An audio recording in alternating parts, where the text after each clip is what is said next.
Hello, everyone. Thank you for being here today. Thank you for coming here to learn something new. I appreciate your time and dedication. Today, we're going to be talking about marijuana and mental health by myself, the DFC coordinator, Ruth Del Pino. So here we go. Get this going. So first of all, who am I? If you're going to receive information from me, it'd probably be best to know who I am. I am a prevention educator. I'm the drug-free communities coordinator at the Mercer Council on Alcoholism and Drug Addiction. I have a Bachelor of Arts in Global Studies, Political Science, and American Studies. I'm certified to teach English as a foreign language, life skills training, and leadership. So why this presentation? I always start off with this because I feel like it's necessary. Why this presentation? This is not to scare you. This is to inform you. This is also not a parenting class. You are the best parent for your child. You know them the best. You've probably known them longer than they've known themselves. Also, this is a class or, a session for anyone that is a youth-involved adult. So whether or not you are an aunt, a cousin, a teacher, whatever that looks like, an educator of any sort. If you work with children and you have a children in your life, this is applicable to you. Also understand that this is my perspective, and my perspective is shaped by my approach and my learning experiences. So any trainings, any access to education, any access to any sort of resources that I have that are verifiable, I take those, I put them into the presentation, and I sort of mix them up in a way that hopefully makes sense to you all. Also, this is evidence informed and some evidence based, meaning that evidence informed, I look through studies, I use the basis of our programs at the Mercer Council, and I sort of dance around those and have a lot of iterations of what that looks like in these presentations, as well as evidence based, meaning that a lot of the presentations I have are based around curriculums that we already have at the council. So here we go. We're going to get started, and we're going to start off with some preliminaries. And I think this is important for us to understand first. Cannabis and marijuana are obviously something that are around. It's definitely interesting right now.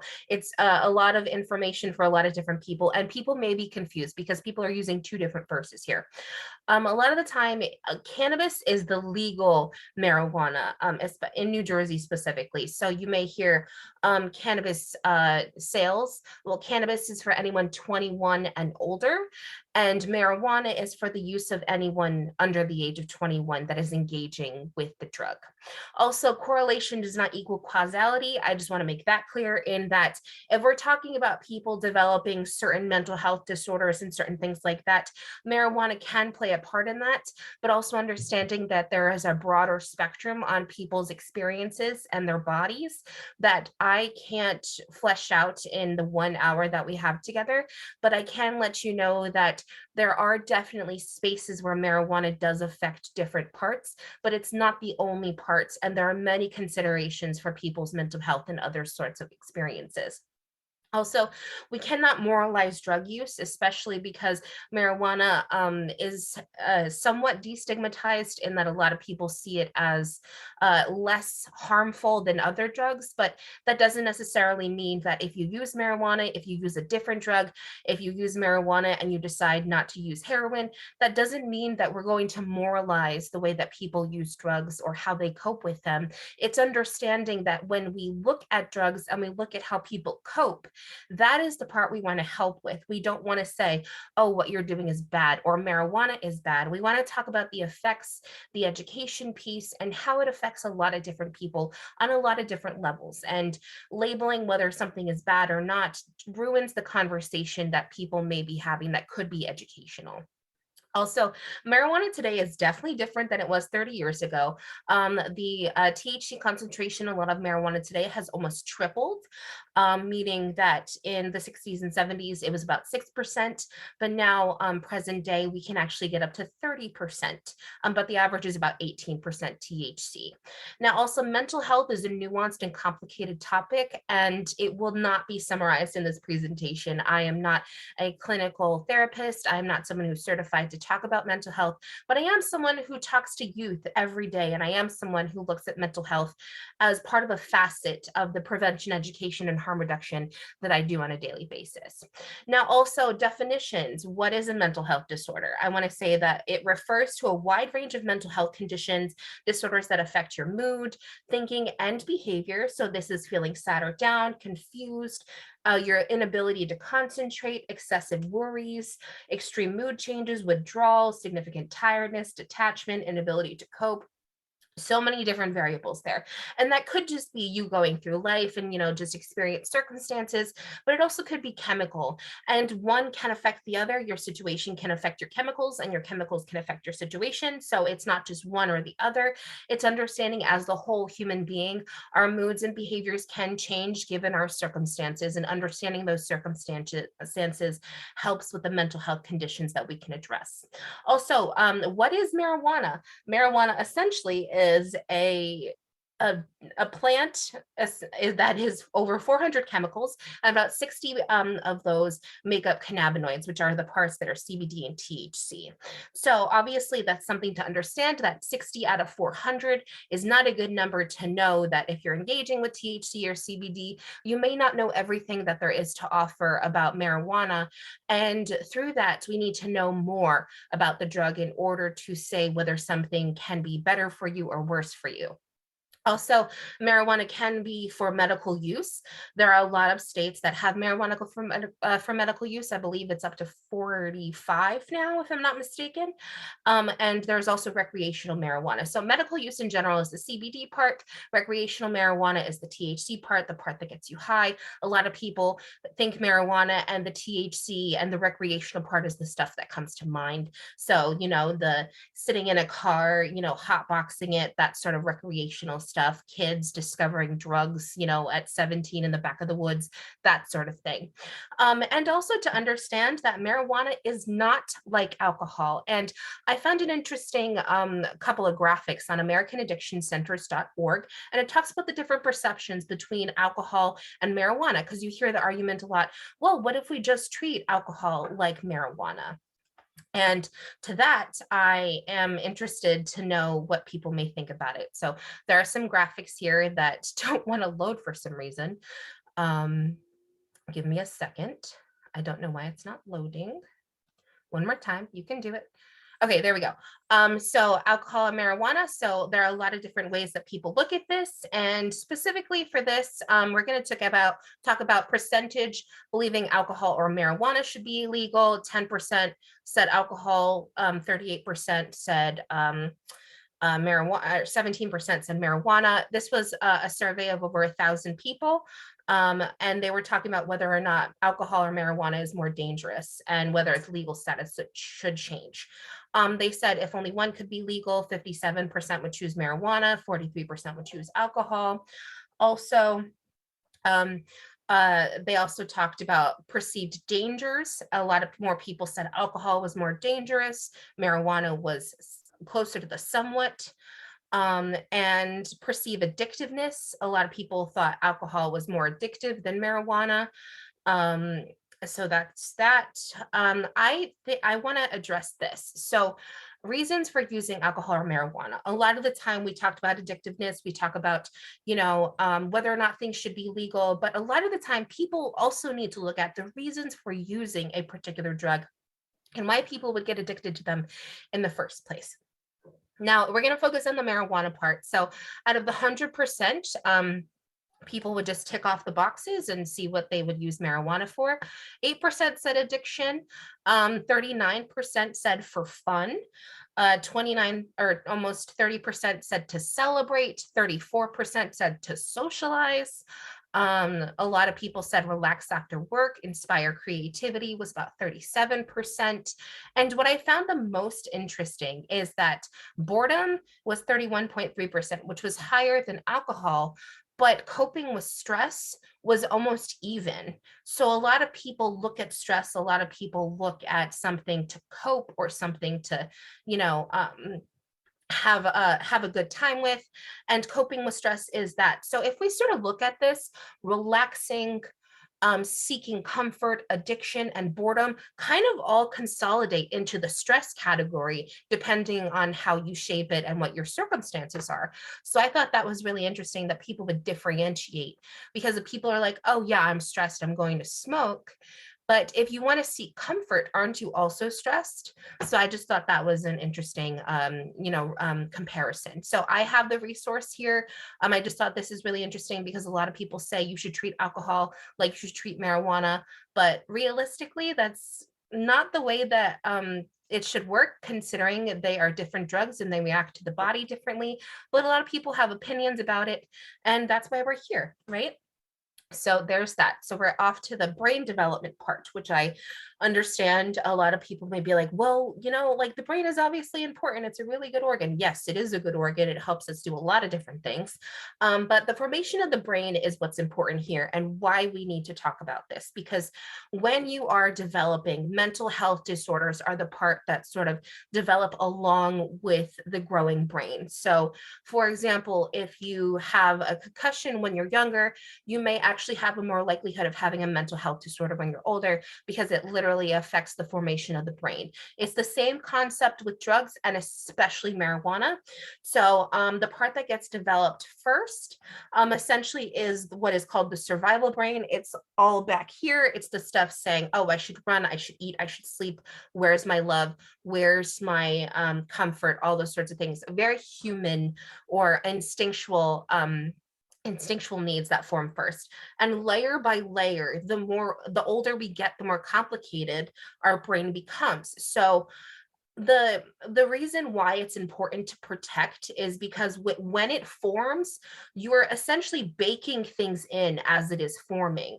So if you use marijuana and change the formation of the connections of your neurotransmitters, then it is not connecting the same way. You're not making those same connections. And the last part to develop essentially is this part right here called the prefrontal cortex.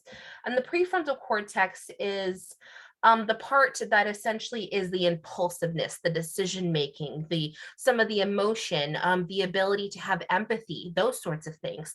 That right here, that part is so important for an adult, because making decisions is such a huge part of what we do in everyday life, that if we're not able to teach kids how to cope, how to look at their mental health disorders, how to address the things that are hurting them in their life, they're going to make different decisions than if they had all the tools available to them. Also, the reason being is that I want to talk about THC and CBD for a second. There's obviously the oils of the plant. CBD versus THC, there's definitely a chemical structure difference. THC, and the reason why I want to talk about this is because it binds with the cannabinoids and it produces a sense of high or a sense of euphoria. And it binds more readily than CBD. So CBD, binds very weakly with the receptors versus THC. And in turn, may have some unwanted psychoactive effects, such as euphoria or sedation, but it does not have the psychosomatic or psychoactive parts. Obviously, the legality is there. There's some medical benefits. THC may have medical benefits, but all the medical benefits from THC can also be through CBD. So there's that. Just wanted to point that out there so that people can understand that. There is a great toolkit that talks about the developing brain. It's the Stanford toolkit, basically around cannabis, and I'm going to click on that as well because it is such a good resource. They also have quite a few different PowerPoints that you can look at.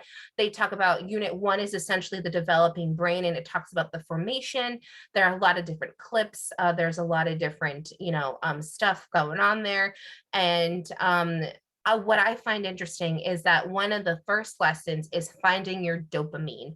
And the reason why I think this is such an important lesson, especially when you are an educator teaching people or you're someone working with youth, is that you are essentially looking at it and saying, I don't know if you'll be able to see this or not, but I'm downloading the PowerPoint. When you are looking through your youth, the things that solidify your decisions, the things that solidify your interactions with people and places and things are the way your body responds and gains dopamine. So if you're saying, oh, like if I get a congratulations from my parents, that gives me dopamine, I want that again. So if you engage in drug use, or you engage in something that produces so many dopamines, it can override a lot of your decision making skills, then you are going to search for that dopamine again. And I thought that was really interesting. This is a great set of clips. This is a wonderful toolkit to look through. So there's a lot of stuff here. It has so many questions, so many outlines, just really good, really standard, excessive. Excessive. You can access it. So accessible. There we go. Accessible stuff there. So that is also one as well. Excuse me for a second. Here we go. And so I also want to talk about the things that are more likely with usage. Now, the things that are more likely with usage are temporary psychosis, especially when you're using temporary psychosis, depersonalization, delusion, paranoia, depression, heightened anxiety. And I also want to talk about a lot of different things, especially associated with ADHD. But before we get into that, there is a very good article from Very Well Mind that talks about the difference between depression and or the integration of depression and marijuana. There are a lot of components of marijuana. We already know about that. And there was a couple of studies that talked about marijuana helping depression. And a lot of people say help in the general sense, but that doesn't mean that it actually does help. Excuse me for a second. Here we go. And so they did the testing on rats, and the research found that the production of endocannabinoids was lower in states of chronic stress than under normal conditions. They concluded that the chemicals in cannabis may be useful treatment in restoring normal endocannabinoid functioning and alleviating symptoms of depression. So essentially what they said is it helps people regulate their mood. But it's important to note that this research was done on animals and not humans, and also to understand that the study found that smoking cannabis can significantly reduce self-reported levels of depression in the short term. So people are talking about themselves and how they are feeling. Yet the researchers also found that the repeated use, meaning chronic use, didn't lead to any long-term reduction of symptoms. So people, while they're using it, may feel the reduction in depression, but in order to keep that level, they have to smoke again in order to keep that reduction of symptoms. And also found that because the more you have to use to reduce the symptoms, they also may have decreased depression over time. There is an access, you can access that study at the end of this. I believe it's here at the end of this website. So just talking about that. Also knowing that they have a lot of different risks of marijuana, and just to let you know that marijuana and mental health are so integrated because drugs and mental health are so integrated, especially because marijuana can be used as a coping skill, and because a lot of people may turn to it for a lot of different mental health reasons. It may note that marijuana does have antidepressant properties, but that doesn't mean that it is regulated enough to be an antidepressant. They also have something that I found interesting, a syndrome that is called amotivational syndrome, and it's a well-known phenomenon where people essentially become apathetic to basically everything around them. They're socially withdrawn. They tend not to care. They don't perform at an everyday level of functioning, and they usually perform below their capacity. And it's possible that it could worsen symptoms of depression. There are also psychiatric disorders. There has been a link of marijuana and schizophrenia, to put that out there. They're more likely, some research indicates that people who use marijuana are more likely to be diagnosed with depression than those who don't use the drug, but also the conclusion can be a little weird. So much like we said before, correlation does not equal causation, but just keeping that out there. Also, some people have a predisposition to other mental illnesses, and marijuana may serve as a trigger for those diseases. So essentially what it does is because you're going through the layers of your brain and you have your neurotransmitters, you have all of the things developing at once. Those neurotransmitters give away information and they give information to other parts of the brain. So if you decide to use marijuana at a younger age in your formative years, especially, it can attach to parts of the neurotransmitters and to parts of the cannabinoids, and it essentially changes the formation of the brain. And not that it changes the formation of the brain and makes it lumpy and weird and whatever. It doesn't make it look weird. It makes it form weird in that the connections that are forming are essentially sort of like you have a computer and you have it connected to something, but you decided to unplug the computer and there's no information going through that computer. There's no internet available for that computer to have access. And that's kind of what it is, right? It's understanding that when people are introducing parts to their formative brains, then it is triggering parts of those brains that may not be triggered right away. So it prematurely releases a lot of those conditions people may have. So let's say, for example, you were to have schizophrenia, you may actually have you were supposed to have schizophrenia at 30, you may have schizophrenia at 25 because of the way that it interacts with your brain. So that is something to keep in mind. Also, talking about apathy. Apathy essentially is people who don't care. And I don't know if anyone saw those those commercials, especially with truth.com, I believe, or like knowthetruth.com, where they had like a bunch of people laying on a couch and acting like they were doing nothing. And this is what marijuana does to you. Essentially, those commercials were kind of right in that when you have apathy, you really don't have motivation for a lot of things. It stunts your motivation, especially when you use it in a way that is a coping skill and not necessarily something that is a once in a while thing. Now, also, I wanted to talk about the correlation between ADHD and marijuana because it is something that is so prevalent, especially because there are 6.1 million children in the United States between the ages of 15, my apologies, I have the numbers up here, between the ages of 2 to 17, and have estimated to been diagnosed with attention deficit disorder. So of the 6.1 million children, 9.4% have been diagnosed with ADHD. Now, obviously, a lot of people say that the diagnoses look different, and that's fine. That's to understand that, but to know that. Oh, and also, just as a side note, the association between marijuana and schizophrenia is stronger in people who start using marijuana at an earlier age and use marijuana more frequently. So I wanted to get that out there. People who are, I found this really interesting article that talks about ADHD and marijuana, that essentially said people with ADHD are almost eight times as likely to use cannabis compared to those who do not have ADHD. Cannabis use disorder is more common in adults with ADHD. Studies show that they are more than twice as likely to meet the criteria than adults without ADHD.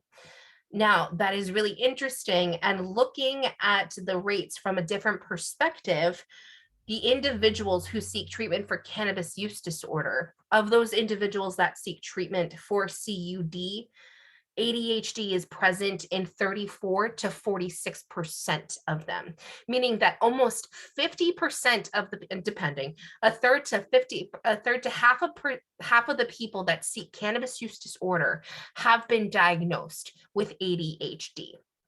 Now, obviously, we can talk about a lot of different reasons why this is a correlation and why this is something to address. But really, what it is it's a lot of self-regulation and self-medication. People with ADHD are neurodivergent, yes, and they have a lot of things that they have to interact with in order to make sure they have checks and balances. ADHD presents differently in a lot of different people, and it doesn't look like one thing.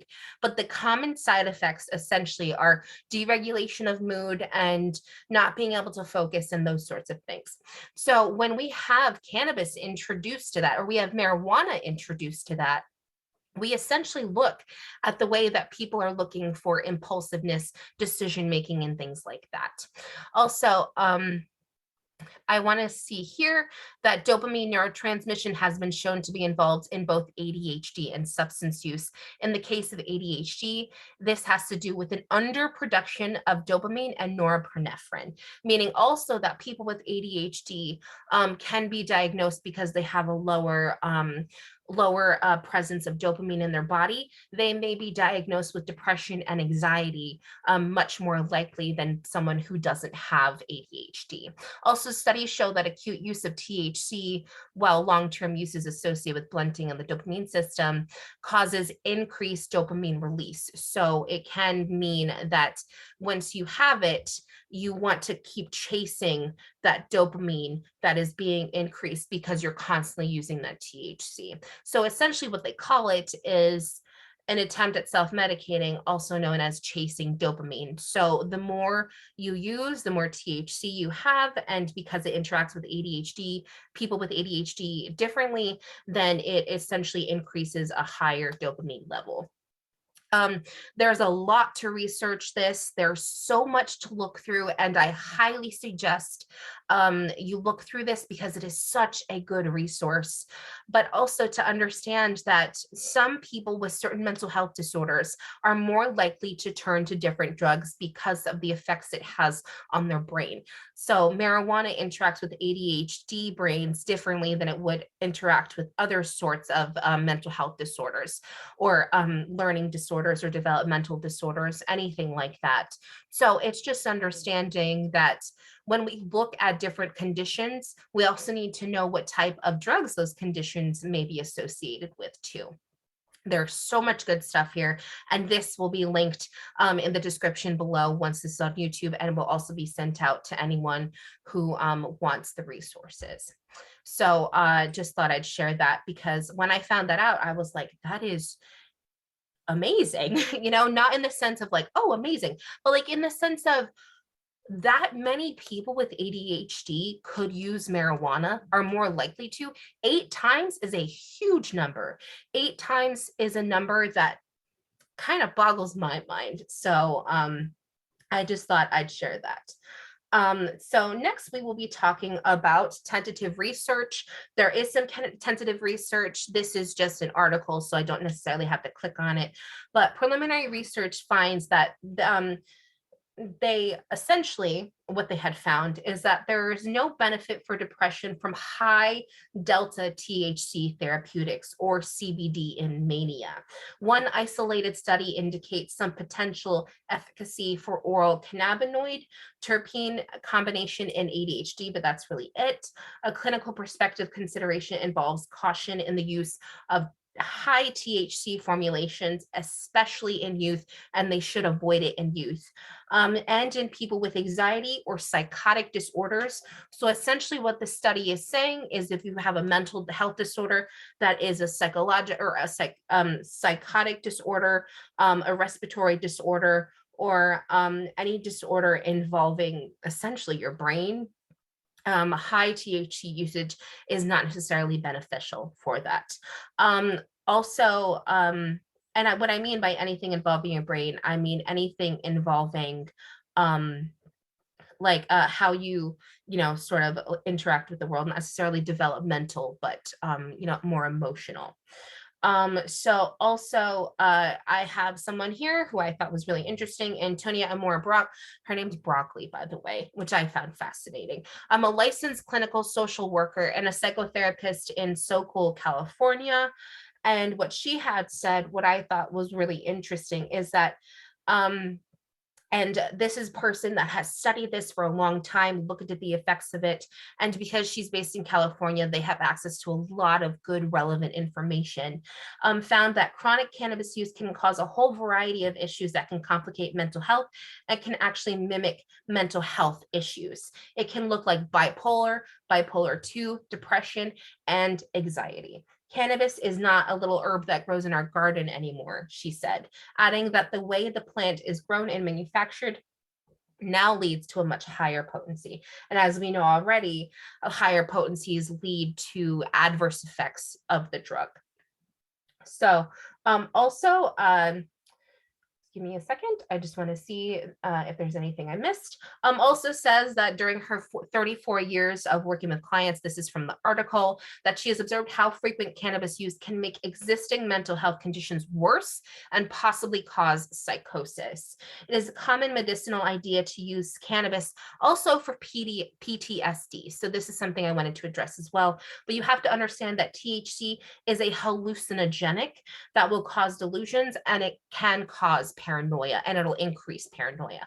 So when we are talking about PTSD, PTSD stands for post-traumatic stress disorder. And essentially it is something that happens after someone experiences a very traumatic event, or experiences traumatic events throughout their lifetime. And possibly when they're experiencing PTSD, they are re-experiencing the things that hurt them. And that can include hallucinations, delusions, and being brought back to the thing that hurt them. So you may see this a lot in combat war veterans, but that doesn't mean that they only exist in combat war veterans. It exists in a lot of capacities, but that is to understand that when you are engaging in cannabis to help with your PTSD, if you have a high dosage enough THC, it can actually have the adverse effect or the reverse effect of the comfort you may be seeking. Also, she says that using once or twice a month wouldn't generally be a problem, but if you use it daily and it is chronic usage, it'll make those issues worse. So just to put that out there. All right, so here we go, moving on, moving forward. So I sort of want to talk about this too, that we have anecdotal stuff. And I have this person here who is actually a YouTuber who is known for talking about quitting drugs that he may have been addicted to. So he's actually been addicted to a couple of drugs, but one of them was weed. The other one was cocaine, if I'm not mistaken. I don't want to put words in his mouth, obviously, but he is a great resource for some anecdotal information. And the reason why we're talking about this is because 49.5% of adolescents has had or will have a mental health disorder at some point in their lives. And that is a CDC report. So that is something to keep in mind, right? So when we are looking at that, especially, it's knowing that if almost 50% of youth these days can have a mental health disorder in any capacity, then we have to know what the connections of mental health disorder and other drug usage would be. Some common mental health disorders include ADHD, depression, anxiety, and eating disorders. That is just a few, that is not all, but also understanding that, drug usage could be a coping skill, and we're sort of gonna look at why. So I'm gonna play him and see what he has to say about it. Today's video, I want to take some time and talk to you guys about a topic that's like really near and dear to me.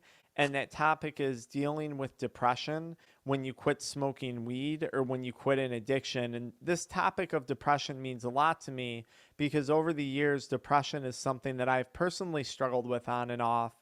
And I've had many family members who have suffered from severe depression. And I really want to take some time and shed some light on this topic. I want to start this conversation by reading to you guys a comment from a user on our YouTube addiction mindset community here. Over a month sober from weed, still vaping nicotine salts, still depressed as hell. Sometimes I want to start smoking again because I feel it didn't change much. And then they're asking me my thoughts on this. And if I were talking to this person, I would have 3 questions for them. My first question would be, why did you quit smoking weed in the first place? Were you truly less depressed while you were smoking weed? And I want to explain this by giving you guys examples from my story with weed addiction. So when I was addicted to weed, I wasn't happy with my financial situation. I wasn't happy with my job. I wasn't happy with a handful of bad relationships I was getting myself into with people. there was a lot of things. I wasn't happy with my physical health. I was truly depressed about those things. And weed did an excellent job of numbing that emotion of depression. But now, stepping back from a duration of time being sober, it's very obvious to me that a lot of the things that I was personally depressed about, weed was actually creating circumstances that fed into that depression. Like, I didn't get the better job or get better with my finances or land a healthy relationship until I got sober from weed. So my question would be, is weed really truly helping you with the depression? And it might be. Or is weed simply a temporary solution to depressing circumstances that weed addiction has created in your life? And that certainly turned out to be the case for me. Okay, so that is just one part that I Today's wanted video, to I want look to at. take some Ooh, time and talk to there you we go. guys about a There we topic. go. Okay, sometimes it doesn't let me do that. So, um, okay, all right. Sorry, my laptop is acting up a little bit, but it's fine. So, I thought that was interesting because he essentially said, weed was not the answer to the things that I wanted, right? And I think that's so important to understand that when people want certain things out of life, they will search for the things that will help them with that. And some people may think that marijuana is an answer to those things they're searching for, such as people who want to create good art. They may want to say, oh, what if I smoke or, do acid for a little bit? I can open up my creative pathways and sort of become this person that has access to different parts of my brain. And that in itself can be a way that is the answer for people, but it is not the answer. It is not an answer that anyone can answer except the person who is in charge of their own actions, their own feelings, and their own autonomy. But also knowing that drug usage is a coping skill, in that a lot of people lose interest in the things that they use to enjoy. They may have low energy, they may have difficulty sleeping or eating, they may spend more time avoiding social activities. They also may have excessive exercise, and I know a lot of people, especially in the 90s that I heard about, would smoke if they wanted to curb their appetite. Smoke nicotine in order to curb their appetite. They may harm themselves. They may engage in risky or destructive behavior, have thoughts of taking their own life, and thinking their mind may be controlled outside of their own thoughts. Now, this is to say that when we talk about coping skills essentially are the thing that are the soft place to land. They are not the thing that is the answer. When we talk about coping skills, you can sort of thinking it like it's a crutch that helps your leg or helps you get through the world when your leg is broken. That is sort of what coping skills are. They are a crutch in that they help you get through the moment, but they don't solve the problem. Now, if you're having marijuana, or you're engaging with marijuana, or you're engaging with a drug compared to engaging with something that may help you have healthy patterns, then if you are engaging with marijuana, it's sort of like having a crutch, but it's made out of, made out of very bad material, or it's made out of rotting wood or something like that. So it is not necessarily something that is a good tool to use if healthy patterns are to be desired. And now that doesn't mean that people who use marijuana automatically have unhealthy patterns, but it does mean there's a potential for unhealthy patterns if chronic usage and dependence and the ability and the glorification of a drug could be that. So there we go. Moving on. I also have him in he'll be on one of the last slides, but I thought that would be interesting. So does marijuana help your mental health disorder? And I know that we've sort of talked about it a lot, but this is someone who is an expert, Jasmine Zavala, on whether marijuana helps with stress, especially. And I think that is something to keep in mind too, because stress is something that a lot of youth will say. They'll say, oh, I'm stressed out, like there's just so much stress in my life, right? So we'll talk about that.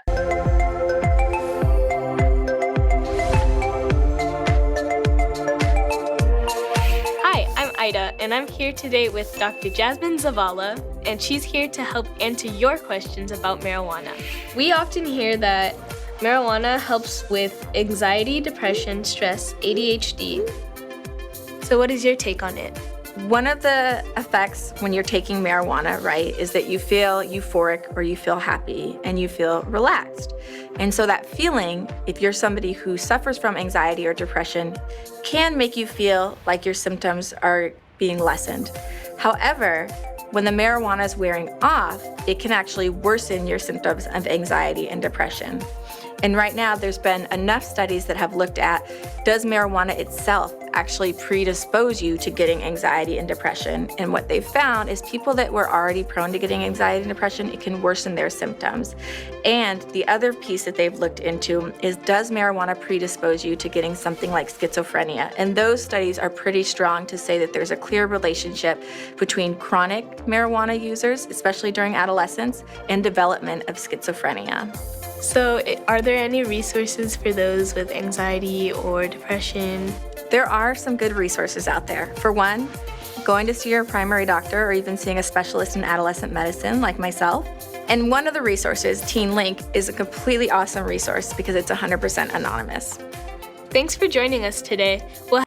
Okay, so I also thought that was a great thing because it did give a good resource away, but also understanding that, a lot of people say, well, it makes my anxiety better. It makes my depression better. Well, there are a lot of studies that show otherwise. And also a lot of people don't realize that, yes, you're going, you have all of this drug usage and people are like, well, if I just keep using, and then that's fine. But to understand it can be a waste of money. It doesn't necessarily change your circumstances. And we're going to be talking about that in the next slide. And also a lot of the time when you get high, it's different than taking an antidepressant. So an antidepressant brings you to the point where you are out of survival level and at a point where you can look at your life in a different lens, where it literally just brings you up to baseline. When you have marijuana, what it does is it brings you from the low all the way to the high above the baseline. So if you're above the baseline, if you go so high, then you're still going to have to come back down to your own reality. And you don't have the cushion of the baseline to go to. So now you're just going lower than what you would have had if you were on something that replaces your serotonin, such as something like Prozac or, those sorts of antidepressants. Now, that doesn't mean that everyone should take antidepressants, but what it does mean is that if there is no effort to bring someone to the baseline and you want to go way above the baseline, if you don't have anything to cushion yourself from coming back down, you're going to crash afterwards. And that is not necessarily something people like or appreciate or want to do or want to experience. So I also want to talk about chronic usage. This is the same video, but there was a different part. It was a long video, so I broke it up a little bit. And to understand, like I said before, there is a circumstantial part and there is a chemical part. And he's going to be talking about that. Maybe, I was up late browsing social media all night long, which has been proven to make people more depressed. So now you have insomnia on top of social media binging. And of course, you just don't feel good about yourself after doing those things. So I had to change a lot of my habits and a lot of my routines because for me, the depression was multifactorial. It wasn't just one thing. So that would be my second question to this user is, what things have you done in your recovery to snap out of that depression? Like, do you have hobbies that you started to partake in that make you feel better, that help to ease that depression? I got really into YouTube. I got really into editing videos. I got really into other hobbies and other lifestyle changes that I made. Have you done those things? That would be my second question to you. My third question, or again, more of a statement, would be is that I find depression is oftentimes a symptom of something else. Now, maybe depression is the symptom of endocannabinoid deficiency, and maybe weed really is a good solution to that. Maybe depression is a serotonin deficiency or a dopamine deficiency associated with ADHD that's never been diagnosed. Maybe depression is related to a vitamin or a micro or macronutrient, a micronutrient deficiency, such as like having really low vitamin D levels. I'm from New York. It's crappy out here most of the time, weather-wise. I had super low vitamin D levels. I had super low magnesium levels when I ran blood work on myself.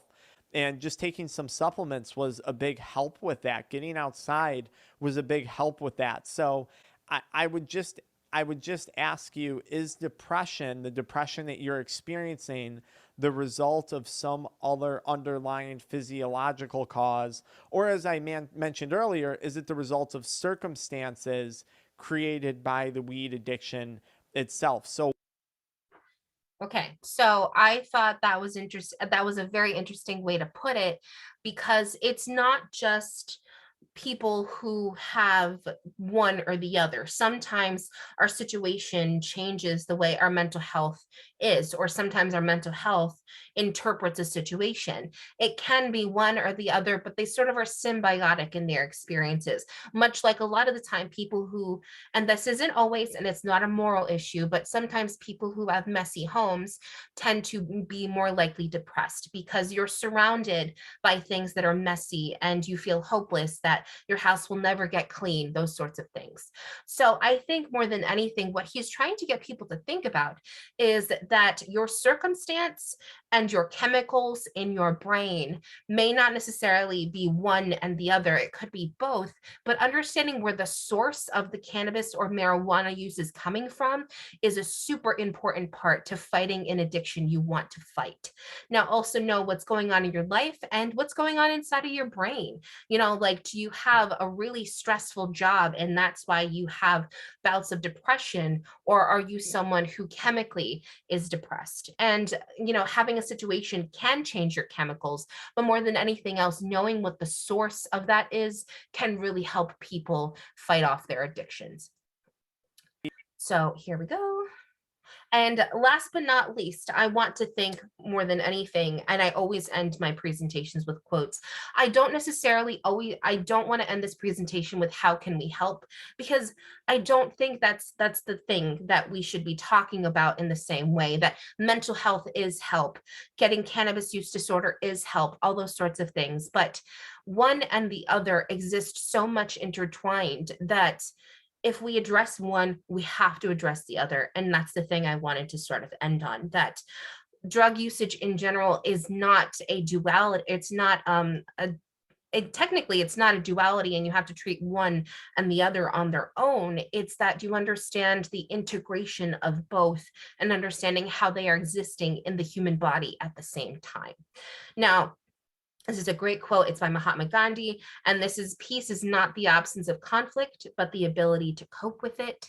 And I think a lot of the time drug use is a coping skill, but also knowing that if we have conflict in our own brains, if we have conflict around us, if we're dealing with conflict in any way, we can hopefully understand that there are people to turn to, places to go to, people to talk to, and to understand that conflict looks different for everyone.